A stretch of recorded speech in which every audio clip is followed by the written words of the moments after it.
Mr. Speaker, members of the esteemed chamber, I rise today on a different matter, a critical matter concerning Section 21 of Republic Act number 9165, or the Comprehensive Dangerous Drugs Act of 2002, which mandates the inclusion of media representatives as signatories in the inventory of confiscated drug-related items. While this provision was crafted to enhance transparency in anti-drug operations, I submit that it is time for us to revisit and devolve this responsibility to better suited entities, Mr. Speaker. The inclusion of media representatives represents or presents significant challenges and risks. Media practitioners who are civilians are placed in potentially life-threatening situations when required to participate in such operations.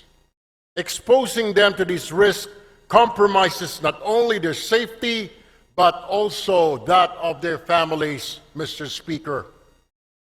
Moreover, involving media representatives in law enforcement tasks raises concerns about their independence and neutrality. Journalists are meant to act as impartial watchdogs of government actions, holding public officials accountable from an objective stance. Requiring their direct participation, Mr. Speaker, in these operations undermines their role and may cast doubt on their credibility and impartiality. It is imperative that we devolve this responsibility to more appropriate witnesses who are already empowered under the law. Section 21 of RA 9165 already mandates the presence of Department of Justice representatives and barangay officials as witnesses in this process, Mr. Speaker. These individuals are better suited to fulfill the role of ensuring transparency and accountability in documentation of confiscated drug-related items. Additionally, we can enhance existing safeguards to further promote transparency without involving media personnel. Like comprehensive video documentation can serve as a reliable and tamper-proof record of the inventory process, ensuring accountability without requiring physical witness to be present in dangerous environments. Increased training and oversight for DOJ and barangay representatives can strengthen their ability to act as effective witnesses. By devolving, Mr. Speaker, this responsibility to individuals already mandated and equipped for this role, we can preserve the safety of our media professionals, uphold journalistic independence, and maintain the integrity of anti-drug operations. Mr. Speaker, I urge this esteemed chamber to consider an amendment to Section 21 of Republic Act 9165, replacing media representatives with more suitable alternatives while reinforcing mechanisms for accountability and transparency. Let us act decisively to modernize this law and ensure its implementation aligns with our commitment to safety, justice, and good governance. Thank you, Mr. Speaker and my colleagues, and I look forward to our deliberations on this matter soon. Maraming salamat po, magandang hapon sa ating lahat. I would like to find out from the good congressman if you are a member of the Anti-Drugs Committee. No, I am not, my distinguished colleague. I am not a member of any committee right now since I am part of the the deputy majority group, Mr. Speaker. And if you are a what were you again, Mr. Speaker? Deputy Majority Floor Leader, Mr. Speaker. Deputy Majority Floor Leader. I'm very sure, Mr. Speaker, that you know very well that the Committee on Anti-Drugs is very active on RA 9165. I am aware, Mr. Speaker. Oh, you are aware, Mr. Speaker. Thank you. If you're aware, Mr. Speaker, then what was the purpose of the privileged speech? I don't know if my distinguished colleague was present when I was mentioning an amendment on Section 21 of RA 9165, particularly exempting the media from being signatories in drug-related operations, particularly on confiscated items, Mr. Speaker. All right. Thank you, Mr. Speaker. The reason why I wanted to ask the good gentleman is because, you know, RA 9165 was passed already in the last Congress. And during this Congress, it has also been amended. And in Section 21 of RA 9165, I don't know if the good gentleman is aware, the Deputy Majority Floor Leader is aware that Section 21 has been taken up. Can you repeat that, Mr. Speaker? Tagalogin ko po. Aware po ba tayo na yung Section 21 po, ito po ay tinitake up po dun sa amendments natin sa RA 9165 in the committee. Kaya nga po, Mr. Speaker, kailangan natin balikan at bilis-bilisan po ang problema po natin sa Kongreso. Kaya po tayo napupulaan ng mga kababayan natin. Napakarami natin mga batas na kailangang ayusin, subalit hindi po naaayos, kaya kailangan po natin bilis-bilisan. Kung ito po ay na-take up, sana po ay bilisan pa para kaagad po ito ay ma-review at magawan po natin ang paraan dahil ito po ay kahilingan ng mga kasamahan po ng ating Fourth Estate, Mr. Speaker. Tama po. Napakaganda pong suggestion po niyan. Since kayo po ay malakas po sa Senado, baka pwede pong sila pong sabihan ninyo dahil wala po tayong counterpart sa Senado. Tapos na po tayo sa amendments natin. At yung pong privilege speech niyo kanina, pagtanggal po ng media, personalities, pag dumarating ang inventory time, pag mayroong babaybas, wala na po sa provision. Pagdating ho natin doon, Mr. Speaker, we will do that. But for now, we really have to look into this, maybe push on and convince our counterparts in the Senate to pass this law immediately. Matatagalan pa po tayo kasi dadaan pa po tayo ng eleksyon. Pag hinintay po natin na umabot kayo ng Senado, ay isang taon na naman po yun. Congratulations po at inamin nyo na talagang panalo na kayo sa Senado. I'm very happy that a colleague of ours will be in the Senate soon. Pero ibabalik ko lang po, Mr. Senator, na ito pong hinihiling ninyo na tanggalin natin or i-amend natin sa Provision 21 of RA 9165, matagal na po naming tinabaho ito sa aming committee at tinanggal po talaga po namin to.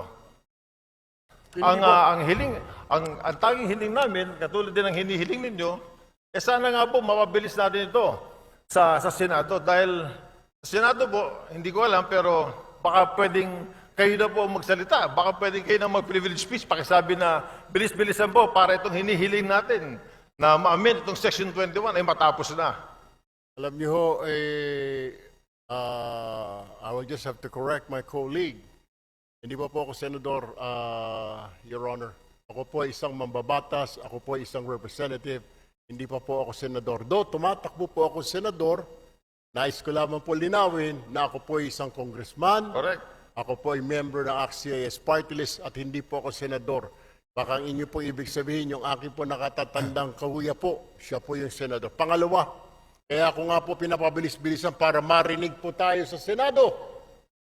Nabilis-bilisan po nila dahil ito po ay hindi pa naman batas, habang ito hindi pa batas, ala hong saysay ang pagre-review, wala hong saysay ang pagtanggal ho natin ng section na yan, section 21, kung hindi pa naman po ito batas. What I am trying to point out, Mr. Speaker, I guess we have to do something about it. And para marinig ko, kaya ho tayo nagka-privilege speech para marinig po tayo sa Senado. Now, we are waiting for the decision, Mr. Speaker. If I can only do a privilege speech in the Senate, then I will do so. Unfortunately, I'm still here, a member of 19th Congress, Mr. Speaker. Salamat. Salamat, Mr. Congressman. Sinabi ko lang po yung sinabi niyo na gagawin niya pagdating niyo po sa Senate, inulit ko lang. But Mr. Congressman, we do something about it. We have done something about it. In the committee level, ito pong Section 21 na hinihiling ninyo ay wala na po. Alam niyo ho, Mr. Speaker, ito po ay nasa committee level at tulad po ng sinasabi ko, kaya ko nga po I am pushing for it. Bilis-bilisan po natin. Marami po tayo mga batas na pending po ngayon. Hindi lang po itong 9165. Marami pong kailangang revisahin, reviewin. Ang kailangan lang po natin ay bilisan po dahil ang taong bayan ay nag-aantay po at hindi po tayong ika nga ay pwedeng manahimik o kaya mag-relax dahil po nakatingin po sa atin ang ating mga kababayan at gusto po nila na bilisan ang pagpasa, pag-review, whatever, ang ng mga batas po natin, Mr. Speaker. Therefore, Mr. Speaker, I think the correct manifestation should be, since the requested section is to be amended, and it has been replaced already, Mr. Speaker, is that the correct manifestation should be, we request that the Senate should fast-track this House version of RA 9165. That, I think, is the correct manifestation, Mr. Chair. I will take that, Mr. Speaker, but what I am saying is that the reason why I stood up today to remind not only our members here, but also our counterpart in the Senate, because I am sure they're also reviewing what we're doing here and watching us, to fast track kung meron man, kung nandyan na po sa kanilang mga kamay, na bilisan because we cannot dictate them.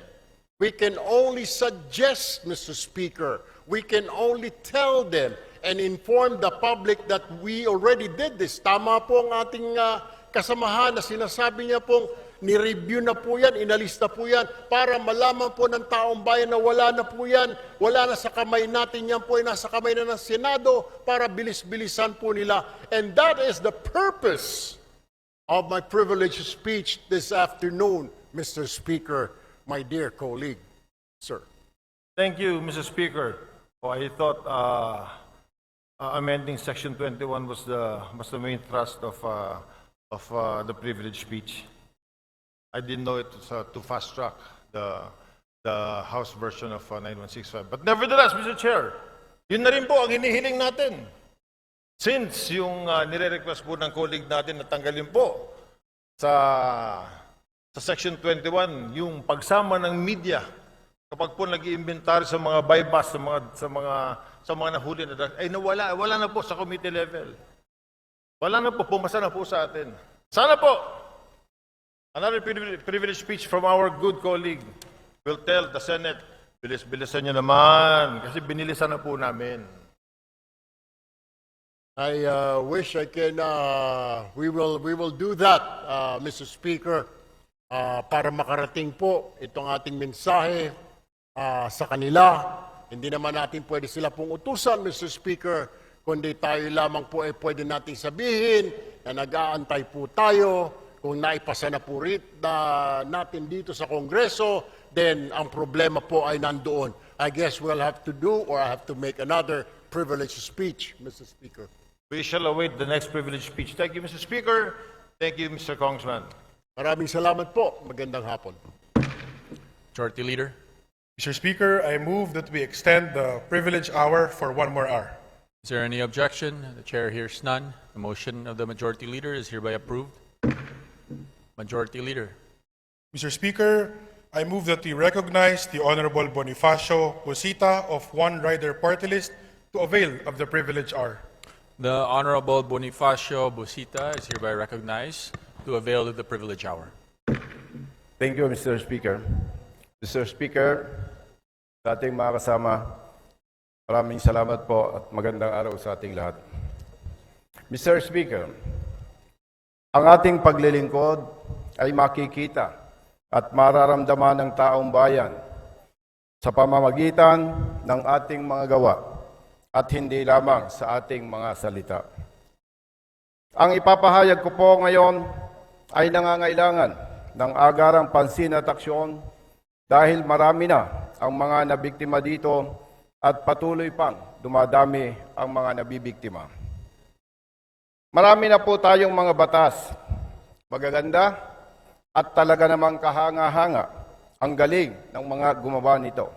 Pero marami dito ang hindi na ipapatupad ng tama at nagdudulot ng perwisyo at pabigat sa buhay ng marami nating mga kapwa Pilipino.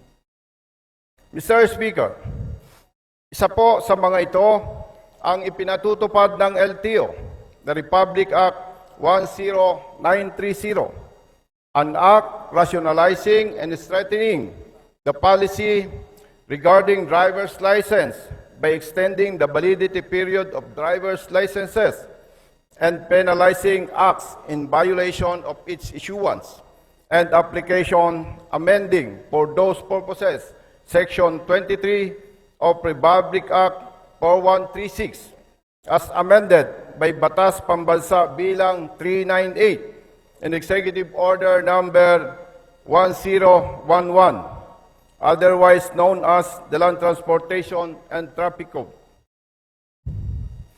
Mr. Speaker, maganda po ang layunin ng mga authors ng Republic Act 10930 at ito po ay ang mga sumusunod. Una, hangad nila na mabigyan ng 10 taong validity ng lisensya sa pagmamaneho ang mga drivers na hindi magkakaroon ng paglabag sa loob ng 5 taong validity ng kanilang naunang lisensya. At ang ikalawa, magkaroon ng maayos at istriktong sistema ang LTO sa pagkakaloob ng lisensya sa pagmamaneho sa mga kumukuha nito. Ganyan po kaganda ang layunin ng mga authors ng Republic Act 10930. Ngunit, dahil sa Implementing Rules and Regulations, IRR, na inilabas ng DOTR noong 2019, marami ang mga kapwa nating Pilipino ang tinatanggalan ng LTO ng lisensya sa pagmamaneho. Resulta nito, marami na po ang mga truck drivers at mga bus drivers ang nawalan ng trabaho. Sa loob lamang po ng kasalukuyang taon, 2024, ang LTO ay nakapagtala ng 239 na mga drivers na tinanggalan ng lisensya sa pagmamaneho batay sa demerit system na itinakda ng IRR ng Republic Act 10930. Patunay po dito, Mr. Speaker, marami ng mga truck operators at mga bus operators ang dumadaing dahil marami na sa kanilang mga driver ang tinanggalan ng LTO ng lisensya sa pagmamaneho. Mr. Speaker, nirerespeto po natin ang ating mga kapwa public servants, pero hindi natin maaaring hayaan ang anumang mali na pagpapatupad ng batas. Higit nating dapat pahalagahan ang panig at katwiran ng bawat Pilipino na kailangan nating protektahan at paglingkuran alinsunod sa ating mga mandato. Kailangan po nating gamitin ang ating kapangyarihan na ipinagkaloob sa atin ng batas at ng mga nagluklok sa atin dito sa Kongreso. Kailangan po nating ripasuhin ang ipinatutupad ng LTO na IRR ng Republic Act 10930 base sa mga sumusunod. Una, walang batas na naguutos at walang sapat na batayan ang IRR ng Republic Act 10930 para magpataw ng dobleng demerits sa bawat paglabag ng mga drivers ng mga pampublikong sasakyan kumpara sa mga demerits na ipinapataw nila sa mga drivers ng mga pribadong sasakyan. Ikalawa, labag po sa ating saligang batas ang pagpapataw ng LTO ng outright revocation ng lisensya ng mga drivers na pinapatawan nila ng 40 demerits. Ito po ay walang due process. Ito po ay walang due process.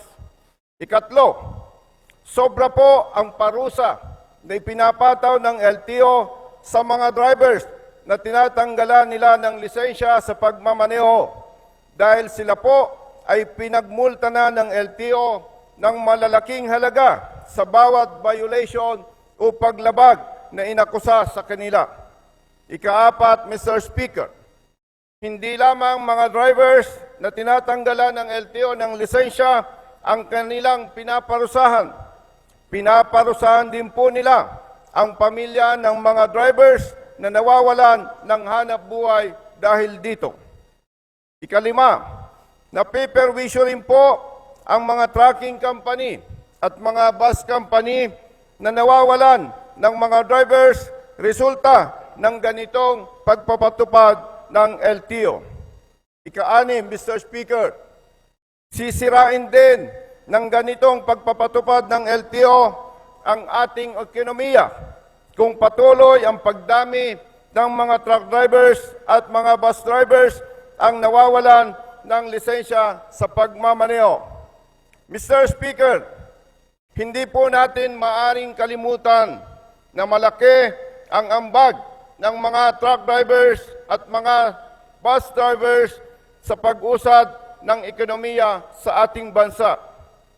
Paulit-ulit at maraming beses na nating napatunayan na maraming kawani ng ating pamahalaan ang kulang ang kaalaman sa tamang pagpapatupad ng batas at mga ordinansa para sa mga motorista. Dahil dito, Mr. Speaker, marami sa ating mga kababayang motorista ang nahuhuli, napapatawan ng malalaking halaga ng multa at napapatawan ng patong-patong na demerits ng LTO kahit na sila po ay tunay na wala namang paglabag. Mr. Speaker, kaugnay po sa aking mga nabanggit, kami po sa One Rider Party List kasama si Honorable Congressman Rose Gutierrez ay nagsumite ng House Resolution number 2135, Resolution directing the Committee on Transportation to conduct an inquiry in aid of legislation on the propriety and reasonableness of the point system being implemented by the Land Transportation Office. Mr. Speaker, at sa ating mga kasama, maraming salamat po. By officials of several local government units regarding their fund utilization and status of program project implementation of the Local Government Support Fund, LGSF, as attested by the respective local chief executives. To the Committee on Appropriations. Committee reports. Committee Report 1305, submitted by the Committees on Economic Affairs, Trade and Industry, Ways and Means, and Appropriations on House Bill 11200. Committee Report 1306, submitted by the Committee on Women and Gender Equality on House Bill 11201. Committee Report 1307, submitted by the Committee on Housing and Urban Development on House Bill 11202. Committee Report numbers 1308, 1309, and 1310, submitted by the Committee on Youth and Sports Development on House Resolution numbers 2131, 2132, and 2133 respectively. Committee Report number 1311, submitted by the Committees on Higher and Technical Education, Appropriations, and Ways and Means on House Bill 11204. The aforementioned committee reports are all referred to the Committee on Rules. Majority Leader. Mr. Speaker, may we acknowledge and welcome to the House of Representatives the guests of our Honorable Representative Joseph Stephen Paduano, Legislative Caretaker of the 3rd District Province of Negros Occidental. Our guests are the officials and staff of the Technical Education and Skills Development Authority, headed by Mr. Galo Glinio III, and district staff of the 3rd Congressional District of Negros Occidental, headed by Ms. Laarni Aguilar.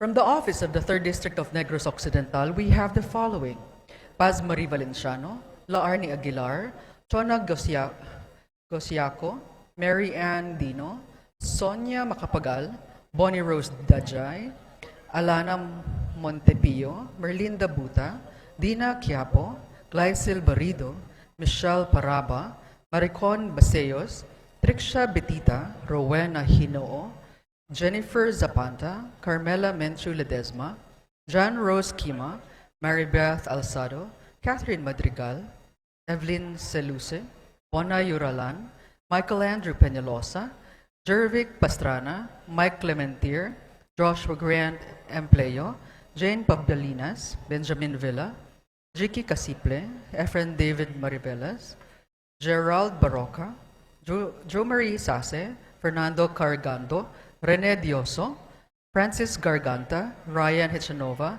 Neil Cartegana, Ronald Duyog, Ray Branya, Michael John Canoy, David Leonardo, Jose Agregado, Salvador Aliado Jr., Clark Malata from the Office of the Secretary Kiko Benitez of TESTA. We have Secretary Jose Francisco Kiko Benitez, Galo Glinio III, Attorney Alan Chester Nadate, Attorney Charles De Belen, Solomon Tarucan, Rohi Yokariza, Carla Crizel Borja, Hannibal Kamua, Tuesday Ileana Lagman, Thor Lois Tarayo, Joshua Empleo, Jason Tupas, Jose Gabriel Malyari, Regina Benitez, Maria Concepcion Hernandez, Vivian Valierdes Paredes, Griselda Tagle, Edith Alfeche, Agnes Kempis, Attorney General Michael Haro, Pedro Lanto, Lynette Ical, Nezia Naive, Jesse Gildor, Vanessa Enduzo, Joseph Mirafuentes, Janice Gohelde, Kathleen Joy Bernandez, Clark Chester Capa, Noe Escario, Neil Cartegana, Rene Dionisio, and Fernando Cargando Jr. To the guests of the Honorable Joseph Stephen Paduano from the 3rd District of Negros Occidental and TESTA, welcome to the House of Representatives.